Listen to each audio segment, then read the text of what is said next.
Hola amigos y amigas celtistas a lo largo y ancho del mundo, soy Antón García Fernández y os hablo como de costumbres de Jackson, el estado de Tennessee, aquí en los Estados Unidos de América. Esta mañana estaba escuchando este magnífico disco de Eric Burdon con el grupo War. Eric Burdon Declares War, Eric Burdon declara la guerra y es una verdadera maravilla, os lo recomiendo por supuesto, y estaba pensando que quizá ayer por la tarde, porque era tarde aquí en los Estados Unidos, noche en España, pues quizá tendría que haberme puesto este disco o cualquier otro para disfrutar un poco más de lo que lo hice viendo al Real Club Celta de Vigo perder frente al Mallorca en un partido fuera de casa que el Celta pierde. Me podéis decir probablemente que el Celta no merecía perder. Y es cierto, creo que el Celta no mereció perder.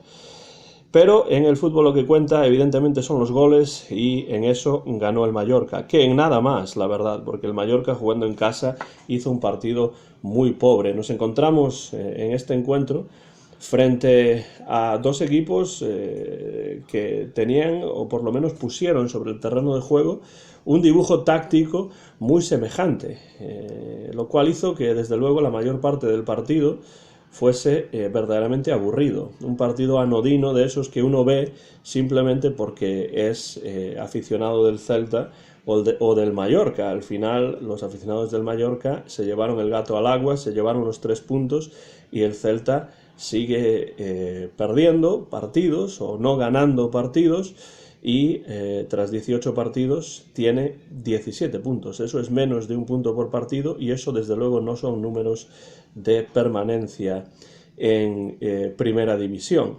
A mí lo que me preocupó realmente del partido del Celta en Mallorca fue que yo vi a un equipo que no me pareció que supiese a lo que jugaba. Y eso sí que me preocupa bastante, porque frente al Villarreal, de alguna manera sí que se sabía más o menos a lo que estaba jugando el Celta. Una primera parte más defensiva, esperando atrás, tratando de salir, creando ocasiones, también, por supuesto. Pero una segunda parte en la cual el Celta sí se viene más arriba, frente al Villarreal, después de que el equipo contrario se hubiese puesto por delante y consigue empatar el partido, incluso tener la oportunidad de marcar un segundo gol y llevarse los 3 puntos. Frente al Villarreal no fue posible, se empató a un punto, pero yo al menos supe a qué jugaba el Celta de Carvallal. Y lo comenté, primero con Fernando y después con Moncatalina. Frente al Mallorca, la verdad es que yo no sé muy bien a qué jugó el Celta. Muchas imprecisiones, poca creación de ocasiones a pesar de que el Mallorca tampoco tuvo prácticamente ninguna. Y hay gente que me dice, o que escribe en Twitter y dice que el Celta tuvo muchas ocasiones. Bueno, yo la verdad es que no sé cuáles son. Tiros que ni siquiera fueron por dentro, desde fuera del área, y ocasiones que fueron facilísimas para que las desbaratara el portero del Mallorca. Yo no considero que un tiro a media altura que el portero puede parar con facilidad o un tiro prácticamente sin ángulo que el portero saca por encima del larguero sean ocasiones claras. Las ocasiones claras estuvieron en la segunda parte, sobre todo, del Villarreal, sí, pero contra el Mallorca la verdad es que yo no las vi. Fueron ocasiones débiles, ocasioncitas, que en realidad no llevaron a ningún lugar. No es mi intención tampoco decir que el Celta hiciese un partido horroroso. No hizo un partido horroroso. Llegó arriba en algunas ocasiones, tuvo algunos disparos, pero el Celta jugó de una forma bastante deslavazada. Solamente jugó a arreones, ciertos momentos en los cuales se acercaba un poco más, sobre todo después de que el Mallorca marcase el gol. Un gol que, por cierto, vino de un cúmulo de errores de la defensa, empezando por un Franco Cervi que, una vez más, no tuvo su partido. Uno de los problemas del Celta es que si Carvallal quiere sentar a Galán, como lo hizo en el partido de ayer, no tiene a quien poner en su lugar. Simplemente a un Cervi que trabaja, sí, mucho, a veces bien, a veces mal, pero que en ataque nos presenta muy poco, la verdad. Es un Celta que me parece que tiene lo que tiene lo justo y que no es un equipo, yo creo que esté bien confeccionado como para hacer lo que tiene que hacer, que es mantenerse en primera división de la manera más tranquila posible. Yo creo que se vio frente al Mallorca a un Celta romo, a un Celta con imprecisiones, a un Celta que no aprovechó la ocasión de sacar algo positivo frente a un Mallorca que a mí la verdad es que no me gustó. Podéis decirme, por supuesto, que el Mallorca es el antifútbol y todo ese tipo de cosas, que es cierto que después del gol el Mallorca se puso por delante y le interesó muy poco jugar al fútbol. Es verdad que sí, pero también el Celta le entró al trapo. Y eso no es lógico, eso no es inteligente. No digo que no sea humano, pero digo que no es inteligente cuando se está perdiendo un partido que no se debería perder. Entonces, Carlos Carballal lleva poco tiempo en Vigo. No lleva mucho tiempo, realmente, esa es la realidad.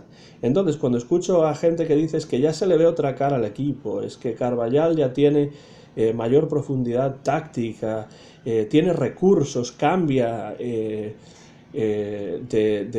dibujo táctico según vaya el partido, bla, bla, bla, bla, bla, bla. Yo digo, bueno, es posible, pero habrá que esperar para saber si eso es cierto. Porque mientras pareció cierto frente al Villarreal, frente al Mallorca la verdad es que yo no lo vi. Y no lo vi porque sí, es cierto que Carballal hizo cambios en la segunda mitad, pero esos cambios no mejoraron al equipo. El Celta se acercó más a la portería del Mallorca en los 6, 7, 10 minutos siguientes al gol del Mallorca, sí. Pero poco más. Y los cambios no crearon un equipo más atacante, no crearon un equipo con más presencia en ataque, con más poncha arriba, no. No lo crearon realmente. Entonces, a mí me tienen que explicar quienes saben tanto de fútbol, incluso el propio Carlos Carballal, que por supuesto sabe muchísimo más de fútbol que yo, porque vive de eso, y yo vivo simplemente de dar clase de español en una universidad. Entonces no pretendo yo saber más de fútbol que Carlos Carballal, no, ni mucho menos. Pero por tanto me gustaría que me explicasen, tanto él, que no lo va a hacer evidentemente porque no lo conozco en persona y dudo que esté viendo esto que estoy diciendo, pero me gustaría que se me explicase a qué jugó el Celta frente al Mallorca, porque yo como aficionado al fútbol de muchas décadas no lo entiendo, no lo sé. Para mí el Celta es un equipo, como digo, con unos efectivos muy justitos y que pues no gana y no empata partidos que tiene que ganar o empatar para conseguir su objetivo. No olvidemos que después de este partido, que el Celta ya ha perdido, Mallorca 1, Celta 0, los siguientes encuentros van a ser partidos difíciles. En casa frente al Athletic de Bilbao, fuera frente al Betis. El Atlético de Madrid viene después. Bueno, eso es el café que se termina de preparar. Y después, partido frente a la Real Sociedad, es decir, difícil es el calendario que se nos viene encima.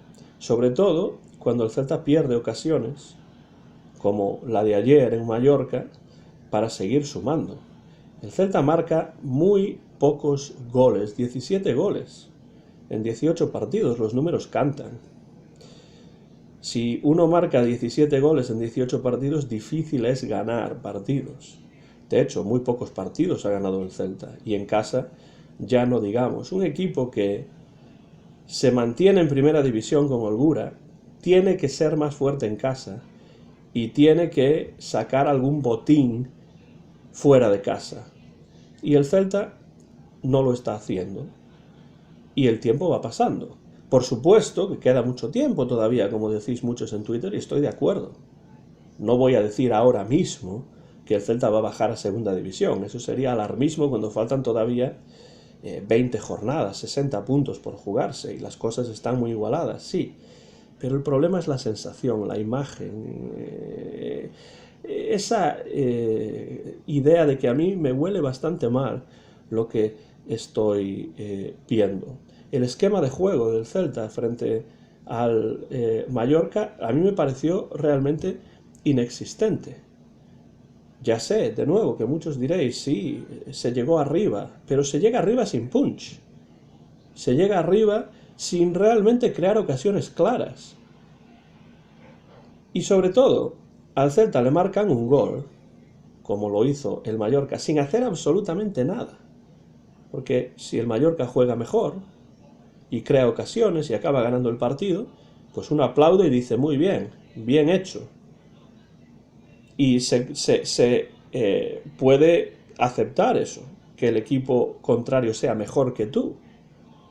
Pero es que no lo fue.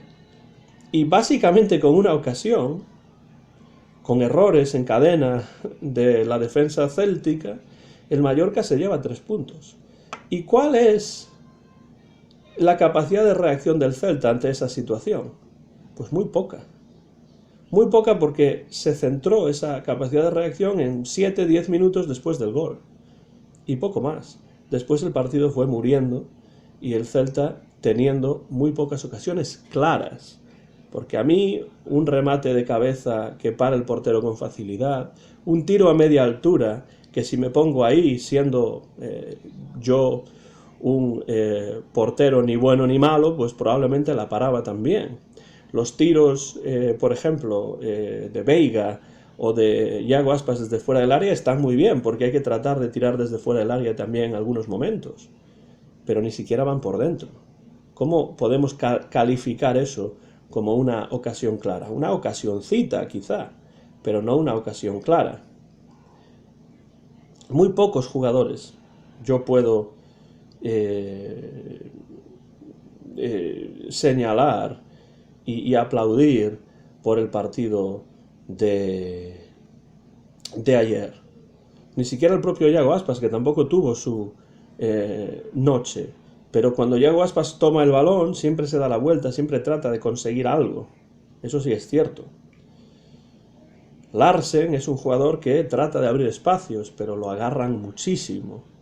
Y los árbitros parece que permiten mucho a los defensas, en el caso de Larsen también. Eidú sigue siendo un magnífico defensa. Da igual cómo esté el Celta, con Eidú uno prácticamente siempre puede contar, eso está clarísimo. He visto buenas cosas también de Luca de la Torre. Un par de pases en diagonal muy interesantes que abrieron oportunidades y abrieron espacios. Pero poco más. El Celta sigue teniendo un problema en el centro del campo porque le falta al Celta un jugador como Denis Suárez. Ah, pero Denis Suárez está en la grada, viendo los partidos desde la grada y sacando una buena pasta, todo se ha dicho también. Pero bueno, no voy a entrar en lo de Denis Suárez porque cuando hablo de lo de Denis Suárez, hablo desde el punto de vista de un aficionado al Celta, de un aficionado al fútbol, que se da cuenta, como yo creo que todos vosotros y vosotras os dais cuenta también, de que ese es el tipo de jugador que necesita el Celta en el centro del campo, y no lo tiene. El Celta es un equipo con muchas carencias. Yo esto lo veo semana tras semana, y lo digo semana tras semana. ¿Qué más quisiera yo que decir lo contrario? Contra el Villarreal puse énfasis también en lo bueno, en los cambios que hicieron que el Celta jugase mejor y más al ataque en la segunda mitad, por ejemplo. Pero eso no lo vi frente al Mallorca. Y como no lo vi, no lo puedo decir. Me gustaría poder centrarme en lo positivo. Para mí lo positivo es que todavía quedan muchos partidos. Pero lo negativo es que veo al Celta muy justito. Y desde luego no me interesa en estos momentos hacer comparaciones entre Carvajal y Coudet. No me interesa en estos momentos tampoco entrar a valorar si Carvajal es o no es un entrenador más inteligente, de mayor profundidad, que conozca mejor el fútbol. No lo sé todavía. En algunos partidos parece que sí, pero analizad los cambios del partido frente al Mallorca. Y yo creo que os daréis cuenta de que poco aportaron esos cambios, muy poco, la verdad. ¿Por qué? Porque el Celta a lo mejor no tiene más. Puede ser, no lo sé. Pero desde luego, yo, si tuviese que poner un titular a ese partido, y es el titular que voy a poner a este comentario breve, es que el Celta no supo a qué jugaba frente al Mallorca. No lo supieron ellos. Y como aficionados no lo supimos tampoco. Va a ser una travesía larga la segunda vuelta. Lo bueno es que quedan todavía muchos partidos, pero va a ser una travesía larga y me da la sensación de que vamos a sufrir. Estamos preparados para sufrir también, porque el Celta pues tiene una afición que está acostumbrada a ese tipo de cuestiones. Es una pena que año tras año no se crea un equipo más sólido, un equipo que pues tenga una base sólida para poder mantenerse en primera división sin tener que estar sufriendo hasta el final, un equipo que no cambie de entrenadores como de chaqueta en los últimos 15 años, bueno, ese tipo de cosas de las que hemos hablado tantas veces, ese tipo de cosas que al final se refleja en el juego que el Celta desplegó frente al Mallorca en un partido fuera de casa al que a mí realmente me cuesta mucho encontrarle cosas positivas. Decidme vosotros y vosotras cuáles son las cosas positivas, o también negativas si queréis, que visteis en este encuentro. ¿Cómo leísteis este partido que el Celta ha perdido? Y cómo veis también el calendario bastante complicado que se le viene encima al equipo céltico en las próximas jornadas. Dejad comentarios por la parte de abajo de este vídeo y entraremos en una conversación como siempre. Me gusta enormemente también que haya gente, como algunos de los que comentan en estos vídeos, que expresan sus opiniones desde desde un respeto y desde una educación que muchas veces falta en redes sociales como Twitter. Así que os doy las gracias por eso y si tenéis comentarios, por favor, dejadlos por la parte de abajo de este vídeo. El Celta sigue con 17 puntos tras una nueva derrota fuera de casa, Mallorca 1, Real Club Celta de Vigo 0, y llevamos ya 18 partidos y nos acercamos ya al Ecuador de esta temporada 2022-2023, que es muy importante porque de esta temporada va a salir una cosa clara. Jugará el Celta su centenario en el 2023-2024 en Primera División, que es donde realmente tiene que estar para celebrar ese año simbólicamente tan importante, o caerá al pozo de Segunda División. Yo espero, con mi corazón celtista, que la respuesta sea que el Celta celebre ese centenario en la Primera División. Pero en estos momentos no lo sé. Pese a todo, os recomiendo Eric Burdon, Declares War. Esto es un discazo, verdaderamente bueno. Rock and roll, blues, rhythm and blues, gospel, todo está aquí. Eric Burdon, Declares War. Y termino dándoos las gracias por estar ahí al otro lado siempre en el Bar Celeste y escuchar nuestros programas y también estos comentarios breves. Y desde Jackson, Tennessee, aquí en los Estados Unidos de América, se despide ya Antón García Fernández con ese berro celeste que el Celta necesita porque el próximo partido es complicado. Como sempre o de sempre, ¡Ala Celta!